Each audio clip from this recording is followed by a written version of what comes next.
Iran's biggest weapon. This growing conflict with Iran has the world on edge.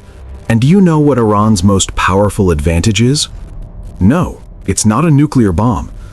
Iran's real superweapon in this situation is the Strait of Hormuz.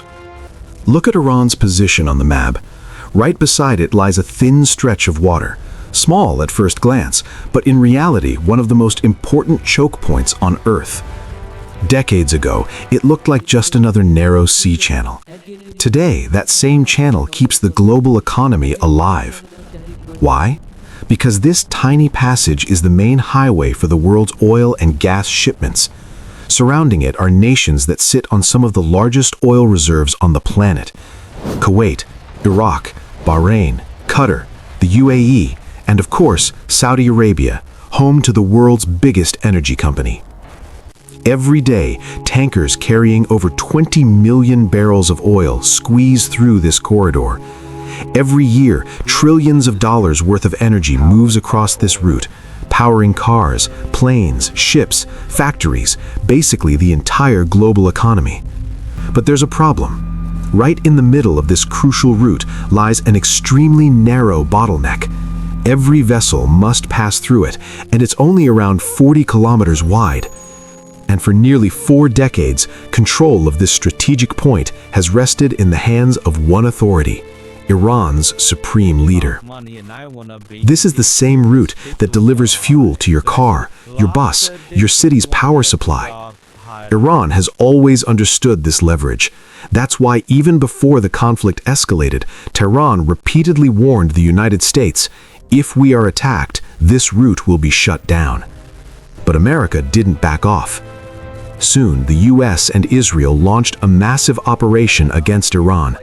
The conflict intensified, and according to reports, Israeli fighter jets carried out a strike in which Iran's supreme leader, Ayatollah Ali Khamenei, was killed.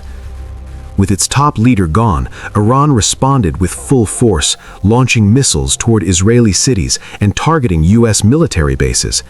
And then, Iran activated its most dramatic weapon, one it had never used so aggressively before. Suddenly, every ship near the Strait of Hormuz began receiving an unexpected radio transmission. A message from the Iranian Navy echoed, "From this moment onward, no vessel is allowed to pass. Any attempt to cross will be met with direct force." Ships immediately halted. Massive oil tankers waited behind the blocked strait, unable to proceed. Millions of barrels of oil remained trapped. As a result, country after country began facing shortages. The global economy started bending under the pressure. Nations like India, China, and Japan, who heavily depend on Gulf oil, felt the shock instantly. India in particular suffered massive losses. Pakistan reported rapidly shrinking fuel supplies and rising petrol prices. Bangladesh was hit as well. Across Africa, countries like Nigeria adjusted petrol prices multiple times. Even Europe wasn't spared. Gas prices jumped nearly 50%, and oil became over 27% more expensive. European taxpayers have already absorbed billions in added energy costs. At this moment, Iran, without firing a single missile at the strait, has the entire global economy caught in a chokehold. And according to several reports, Iran has also planted naval mines beneath the Strait of Hormuz. Any ship attempting to sneak through risks being destroyed. Iran has even issued a bold condition to the world. If you want passage through the Strait of Hormuz, remove US and Israeli diplomats from your country.